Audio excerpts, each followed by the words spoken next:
کہ ذمہ داری کس کی ہے؟ اللہ حکیم بھی ہے اور علیم بھی ہے، حکیم بھی ہے اور جانتا بھی ہے، اور اسے پتا بھی ہے کہ دینا کس طرح ہے۔ اب ہم پتہ کیا کہتے ہیں؟ کہتے ہیں وہ جو بندہ پجاروں میں بیٹھا ہے وہاں اسے نہیں بیٹھنا چاہیے تھا، وہ میرا حق تھا۔ تجھے زیادہ پتا ہے کہ اللہ کو؟ بول کے بتانا کس کو پتا زیادہ ہے؟ کیوں جی؟ تو آپ اصل ٹینشن پتہ کب لگتی ہے؟ جب بندے کہتے ہیں نہیں وہ پجاروں میری تھی، میرا حق تھا۔ وہ جب گزرتی ہے نا پاس سے مہران کے، تو مہران والا ٹینشن بڑی لیتا ہے، حالانکہ اللہ کو زیادہ پتا ہے کہ وہ حق۔ ایک بات اپنے ذہن میں یاد رکھ لیں، رٹ لیں کہ جو میرے لیے بہتر تھا میرے رب نے مجھے دے دیا ہے، تو بات ختم ہو گئی۔ بس وصل اچھا ہے نہ فراق اچھا ہے، یار جس حال میں رکھے وہی حال اچھا ہے۔ بس جو میرے حق میں بہتر تھا میرے رب نے مجھے، مسئلہ یہ ہے کہ تو اس پہ راضی ہونے کو تیار نہیں۔ حضرت علی کرم اللہ تعالی وجہ الکریم نے میرے نبی پاک کی ایک حدیث بیان کی ہے، اور جناب علی جب یہ حدیث بیان کیا کرتے تھے تو حضرت مجاہد فرماتے ہیں یوں لگتا تھا کہ جیسے حضرت علی ہمیں ہر پریشانی سے نکال رہے ہیں۔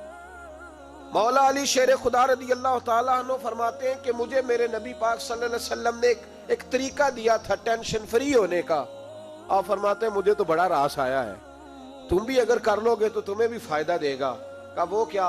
حضرت علی کہنے لگے محبوب علیہ السلام نے فرمایا تھا لوگو تم اللہ کے دیے ہوئے تھوڑے رزق پہ راضی ہو جاؤ، وہ تمہاری تھوڑی عبادت سے تم سے راضی ہو جایا کرے گا۔ بس تم 2 نفل بھی پڑھو گے تو اللہ راضی ہو جائے گا، تم 1 رکوع بھی سویرے اٹھ کے پڑھو گے تو وہ راضی ہو جائے گا، وہ تمہارے 313 درود شریف سے راضی ہو جائے گا، تم اس کے دیے ہوئے تھوڑے رزق سے راضی ہو جاؤ۔ ٹینشن اس لیے ہوتی ہے کہ ہم راضی نہیں جو اس نے ہمیں دیا ہے۔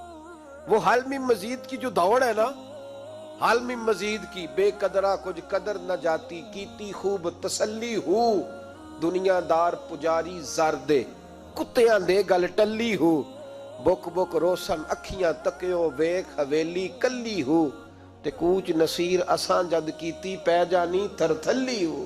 تو یاد رکھیں یہ جو ہے نا مصیبت کے مال آ کیوں نہیں رہا، وہ سامنے والا پلاٹ میرے گھر کے سامنے ہے گھر کے سامنے، پر رجسٹری میرے نام کیوں نہیں؟ یہ مصیبت سانس نہیں لینے دیتی۔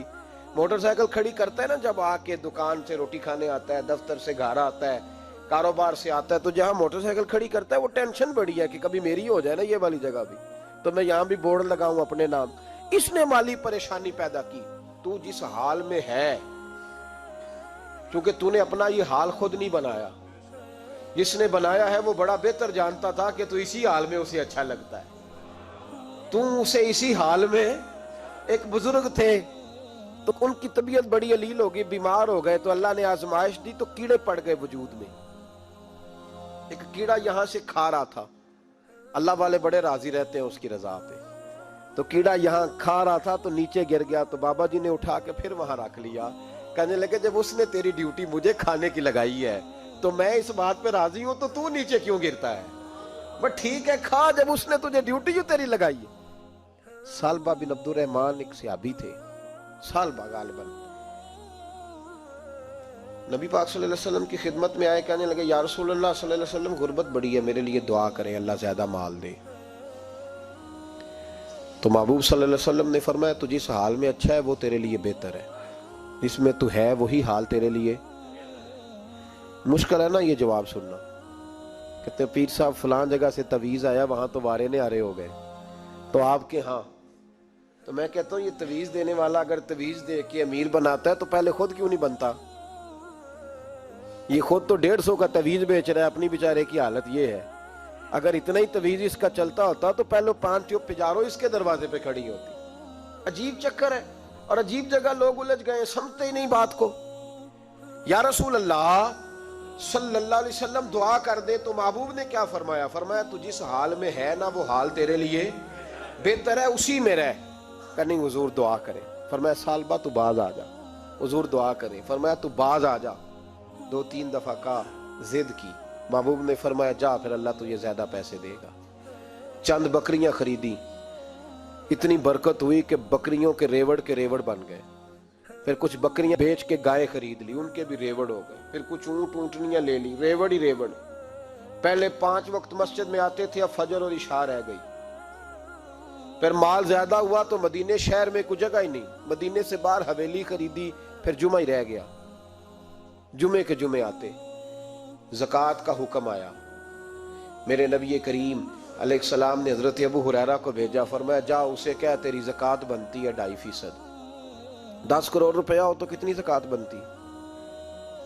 بھئی 1 کروڑ کی 2.5 لاکھ ہوئی نا، تو 10 کروڑ کی کتنی ہوئی؟ تو بڑی مصیبت ہے جب بینک سے میسج آتا ہے نا کہ 25 لاکھ نکل گیا تیرے اکاؤنٹ سے، بہت بڑی مصیبت، بڑی ٹینشن ہوتی ہے۔ ایک صاحب میرے پاس آئے، ان کی زمین اچانک مہنگی ہو گئی، اچانک، پہلے کچھ 15-16 لاکھ کی ایکڑ زمین تھی، پھر وہ کروڑ کی ہو گئی۔ تو میرے پاس آئے، کہنے لگے وہ 10 کروڑ روپے بنتے ہیں تو زکوٰۃ، تو میں نے کہا آپ نے کیا کیا؟ زری زمین پہ عشر آتا ہے، اس پہ زکوٰۃ نہیں آتی، تو آپ نے کیا کیا؟ کہنے لگے وہ کچھ سوسائٹی کے رول کے مطابق میں نے فائلیں وغیرہ لے لی ہیں، اب میں نا کبھی موقع آئے گا تو ان کو بیچوں گا۔ تو میں نے کہا اب تو آپ کا یہ مال ہو گیا بزنس کا، تو اب تو اس پہ زکوٰۃ آئے گی۔ اب 10 کروڑ پہ جب 25 لاکھ سنا تو کہنے لگے فوراً دینی پڑتی ہے کہ تھوڑی تھوڑی سے بھی کام چل جاتا ہے؟ تو میں ان کا چہرہ دیکھنے لگا، میں نے کہا نہیں وہ تو آپ کو پتہ ہے، ویسے حضرت عمر فرمایا کرتے تھے بانٹ کے نہ دو، کوشش کرو کسی ایک کو ہی دو، چلو کسی کا تو کچھ بن جائے، تو ایک کو ہی دینی چاہیے۔ کہنے لگے تو مطلب یہ ایسا ہی حکم ہے؟ میں نے کہا آپ کسی اور سے تحقیق کر لیں۔ اب یہ بھائی لیتے وقت نہیں تجھے ٹینشن ہوئی کہ 15 لاکھ کا کروڑ ہو گیا، تو اس وقت نہیں تو نے کہا کہ یا اللہ، تو یہ کیسی سوچ ہے مسلمان؟ کس طرح کا اس کا؟ ہمارے ہاں جب کسی آدمی پہ حالات خراب ہوتے ہیں نا، تو سب سے پہلے وہ اس طرح کرتا ہے کہ جو میں کہیں اللہ کے رستے میں دیتا ہوں پہلے اسے بند کرو۔ جس رستے تجھے آ رہا تھا پہلے تو نے وہ رستہ بلاک کیا۔ حضرت اسماء بنت ابی بکر صدیق کہتی ہیں میں حضور کو مسجد کے لیے، ادارے کے لیے، صحابہ صفہ کے لیے کچھ دے رہی تھی، تو میں نے گننا شروع کیا تو حضور مسکرانے لگے۔ حضور مسکراتے کیوں ہیں؟ تو فرمانے لگی، محبوب فرمانے لگے اسماء اللہ کے رستے میں گن گن کے نہ دیا کر، ورنہ وہ بھی تجھے گن گن کے دے گا، تو اس کے رستے میں بے حساب دے، وہ بھی تجھے بے حساب ہی عطا فرمائے گا۔ لیکن پہلے یہ والا پہلے دروازہ بند کرو، یہاں سے پیسے ختم ہو رہے ہیں، تو اس طرح کرنا بھائی۔ اس دفعہ سوٹ ذرا گرمیوں والے نہ خرید، لیکن جو تو اللہ کے رستے میں دے رہا ہے اسے دیتا رہے۔ لیکن ہم اپنا نقصان زیادتی کرتے ہیں اپنے ساتھ۔ میں نے آپ کو پہلے بھی بتایا تھا پیار کی بولی ہے، پھر بولتا ہوں۔ ایک بڑے بڑے پیار والے دوست ہیں، ایک دفعہ مجھے کہنے لگے کہ آپ کئی دفعہ اعلان کرتے ہیں تو مجھے اچھا نہیں لگتا، اور آپ ادارہ بھی بہت زیادہ بننے والا ہے، بڑی چیزیں میں دیکھتا ہوں جو ہوں تو بڑا نظام اچھا ہو جائے، آپ دعا کریں اللہ مجھے پیسے دے تو میں بڑے سارے خرچ کروں گا اس کے رستے میں۔ تو میں نے کہا یا اللہ اسے 10 کروڑ دے، یہ 9.5 کروڑ تیرے رستے میں دے دے گا۔ تو چپ کر گیا، جس طرح آپ نہیں کر گئے سارے، چپ کر گیا وہ بھی۔ اس نے کہا جی نہیں جی انشاءاللہ کریں گے۔ تو میں کہا پلیا اجے تے دعا پہ ہی ہوندی آ، ابھی تو وہ آئیں گے تو تب دیکھی جائے گی، تو یہیں اڑ گیا ہے۔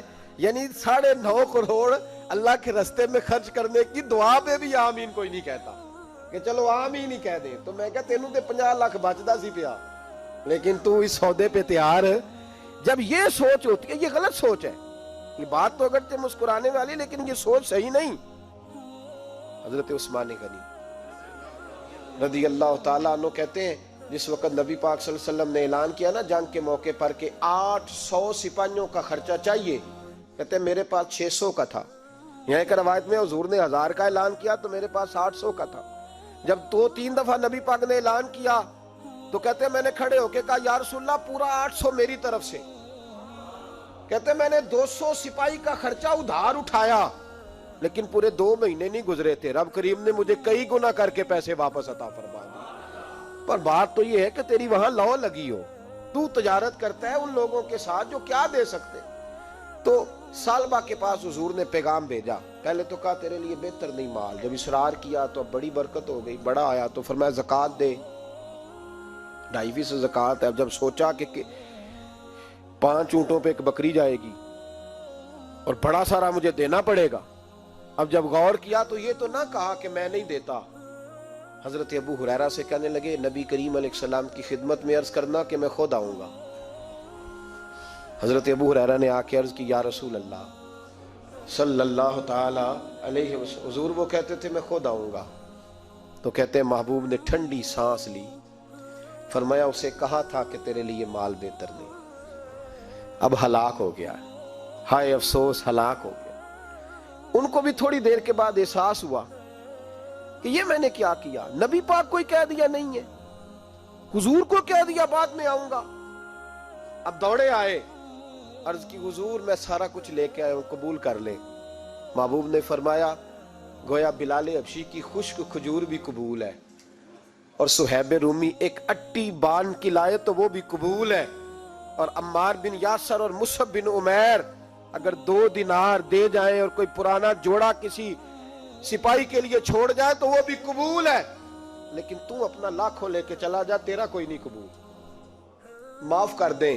فرمایا جا معاف کیا، پر پیسے لے کے نہ آنا۔ اگلے سال پھر آئے، بندے ہوئے ہاتھ ہیں، محبوبہ میں دولت کا کیا کروں گا، آگ لگانی ہے، قبول کر لے۔ فرمایا تو لے جا، تیرا نہیں قبول، گرا جو ان کی نگاہ سے وہ سنبھل نہیں سکتا۔ حضور نے وصال ظاہری کیا تو جناب صدیق اکبر کے پاس آئے، لاکھوں کا مال، ابو بکر قبول کر لو، تو جناب صدیق اکبر کہنے لگے اس کا کر لوں جس کا نبی نے نہیں کیا، چل جا، کوئی نہیں چاہیے۔ حضرت عمر کے زمانے میں قحط پڑ گیا، بارشیں نہیں ہوتی، غلہ نہیں ملتا، حالات خراب ہے، مالی طور پہ بحران آ گیا، غربتیں، مجبوریاں، تکلیفیں، آ کے روئے، عمر میرا قبول کر لو، مجھے معافی تو مل گئی تھی نا۔ فرمایا معافی اپنی جگہ پہ، پر جس کا مصطفیٰ نے قبول نہیں کیا۔ بہت سارے لوگوں کو پتہ ہی نہیں کہ ان کا قبول ہی نہیں ہوا، اور وہ الجھے ہوئے، انہیں خبر ہی نہیں کہ اصل بات کیا ہے۔ فرمایا جس کا مصطفیٰ کریم نے قبول نہیں کیا، اب ہیرے اور جواہرات بھی لے کے آئے تو بھوکے مریں گے، پر اس کا قبول، اس بات پہ راضی رہو جس حال میں اللہ نے رکھا ہوا ہے، اس حال میں راضی رہو۔ یہ جو مصیبت ہے نا دیکھنی کہ وہ بھی میرے پاس، تمہیں کیا پتا، کبھی پوچھ تو صحیح اس سے وہ کس مصیبت کا شکار ہے، جو مالی طور پہ بڑا امیر ہے، تو اس کی طرف دیکھ کے اپنا دل برا کرتا ہے۔ بس جس حال میں رب نے رکھا ہے اس حال میں رہ۔ حضرت عثمان غنی کے زمانے میں تو وہ وصال کر گئے، لیکن بھائی تو جس حال میں تیرا رب تجھے رکھتا ہے اس حال میں رہ، تیری مالی پریشانیاں ختم ہو جائیں گی۔ میں نے پہلے بھی شاید آپ کو ایک دفعہ کہا تھا، میں تعلیم سے فارغ ہوا تو میرے ایک استاد اور میرے کچھ دوست کہنے لگے افریقہ آ جائیں آپ، وہاں ایک بہت بڑا ادارہ ہے، اس کو چلائیں، اس کو سنبھالیں۔ میری والدہ سے میں نے کہا، کچھ طبیعت ہوتی ہے نا انسان کی، میرا بھی دل لگ گیا۔ میری اماں پڑھی نہیں تھی، لیکن اللہ نے دانائی بڑی عطا فرمائی تھی، حکمت بڑی تھی، سیانی بڑی تھی۔ تو میں نے کہا اماں جی وہ مجھے ساؤتھ افریقہ کی دعوت ہو رہی ہے، تو آپ کیا کہتی ہیں؟ تو اٹھ کے میرے پاس آ گئی اور مجھے انہوں نے اپنے بازوؤں میں لے لیا، پھر میرا ماتھا چوما، کہنے لگی پتر میں تے وال بھی نہ پوٹ کے دیوا کسی نے، ہم نے دولت کا کیا کرنا ہے، تو اللہ کا نام لے کے کہیں بیٹھ جا، رب کریم رونقیں لگا دے گا، خیر ہو جائے۔ تو میرے بھائی یاد رکھیں، ان چیزوں سے تھوڑا سا دیکھیں نا، قناعت کریں، جو اللہ نے دیا اس پہ راضی ہو جائیں، اللہ بڑا مہربان ہے، وہ آسانیاں کر دیا کرتا ہے۔ تو یاد رکھیں، میرے رسول کریم علیہ السلام نے ایک تو ہمیں درس یہ دیا ہے کہ تو سمجھ جا، قرآن نے ہمیں بتایا ہے کہ روزی تیری ذمہ داری نہیں، روزی کس کی ذمہ داری ہے؟ اللہ کی۔ اور دوسری بات یہ کہ جو اللہ نے تمہیں دیا ہے اس پہ تو راضی ہو جا، تیری مالی پریشانیاں ختم ہو جائیں۔ اور پھر حضور صلی اللہ علیہ وسلم نے فرمایا مذہبی طور پر جب دیکھو تو آگے دیکھو، اور دنیاوی طور پر جب دیکھو تو پیچھے دیکھو، پریشانی ختم ہوگی۔ مذہبی طور پر جب دیکھو، جو 5 نمازیں پڑھتا ہے وہ تہجد پڑھنے والے کو دیکھے، اور جو تہجد پڑھتا ہے وہ اشراق چاشت پڑھنے والے کو دیکھے، اور جو بندہ اشراق اور چاشت پڑھتا ہے پھر اس کو دیکھے جو سارا دن مصطفیٰ پہ درود پڑھتا ہے۔ اوپر دیکھے کہ میں نے اور نیک ہونا ہے، اور نیک۔ اور جب مالی معاملہ ہے تو پھر نیچے دیکھ، اگر تو بیٹھا نا پجاروں پہ تو پھر ٹوڈی والے پہ نظر کر اس کا کیا حال ہے، اور اگر تو وہاں بیٹھا ہے تو دیکھ مہران والا بھی تو گاڑی چلا ہی رہا ہے نا، اور اگر تو وہاں ہے تو موٹر سائیکل والا دیکھ، اور تو وہاں ہے تو پھر سائیکل والے پہ نظر، اور اگر تو سائیکل والا ہے تو پیدل والے کو دیکھ، اگر تو کرائے کے مکان میں رہتا ہے تو پھر جھونپڑی والے کو دیکھ، اور اگر تو جھونپڑی میں رہتا ہے تو پھر بھی پریشان نہ ہونا، کچھ ایسے بھی ہیں جنہیں جھونپڑی بھی نصیب نہیں، جو سڑک پہ لیٹے ہوئے۔ اور اگر تو تندرست ہے نا تو کبھی جا کے ہسپتال میں دیکھ حال کیا ہے، لوگ کس حال میں، تو ہم شکر نہیں ادا کرتے، اس کا نقصان کیا ہوتا ہے، نعمتیں چلی جاتی ہیں۔ اللہ فرماتے ہیں لَإِن شَكَرْتُمْ لَأَزِيدَنَّكُمْ، تو شکر ادا کر، میں نعمتوں میں اضافہ کر دوں گا۔ تو بھائی مالی پریشانی کا تیسرا سبب یہ ہے کہ ہم دیکھتے ہیں مالی طور پر اوپر، تو پھر ہمیں طبیعت بگڑتی ہے. اور پھر مالی پریشانیوں کے کچھ اور اسباب بھی ہیں. امام شافعی فرماتے ہیں جن گھروں میں لوگ فجر کی نماز کے وقت سوئے ہوتے ہیں ان گھروں میں رزق نہیں آتا. آپ فرماتے ہیں فجر کا وقت اللہ کے دینے کا وقت ہے، اس وقت اللہ بانٹتا ہے. حضور صلی اللہ علیہ وسلم کا فرمان ہے نا حدیث میں کہ تہجد کے وقت اللہ پہلے آسمان پہ نزول جلال فرماتا ہے جو اس کی شان کے لائق ہے تہجد کے وقت، اور وہ کہتا ہے مانگو میں تمہیں عطا کروں گا. لینے کی باری آئے تو بندہ سمیٹ سماٹ کے اندر گھس جائے. ہمارے ہاں یہ ہوتا ہے کہ عشاء کے بعد بچے بیٹھتے ہیں موبائل لے کے، تہجد کا وقت آتا ہے تو ان کی آنکھیں بند ہونی شروع ہوتی ہیں. تو لینے کے وقت تو سویا تھا، تیرا مسئلہ کیسے حل ہوگا؟ بھائی جب کوئی آدمی خیرات بانٹ رہا ہو تو جو پیالہ پیچھے کر لے اسے ملے گا؟ کہتے اس وقت آنا جب میں بانٹ رہا تھا، اب تو کدھر آ گیا ہے؟ مثال دے رہا ہوں. تو فجر کا وقت مانگنے کا ہے، تو ساری رات تو گزر گئی گیمیں کھیلتے، ٹی وی دیکھتے، اور جو لینے کا وقت تھا تو سو گیا، تو کیسے آئے گا تیرے پاس؟ تو اٹھے سویرے بندوں سے مانگ کے دیکھ لیا، بڑی عزتیں خراب ہوئی. فجر کا وقت اٹھ کے جھولی پھیلائیں. میرے رسول پاک علیہ السلام فرماتے ہیں، رب فرماتے ہیں جب بندے میرے آگے جھولی پھیلاتے ہیں مجھے شرم آتی ہے، کیسے خالی واپس کر دوں؟ تو اس کے سامنے جھولی پھیلائیں سویرے اٹھ کے، رزق میں برکت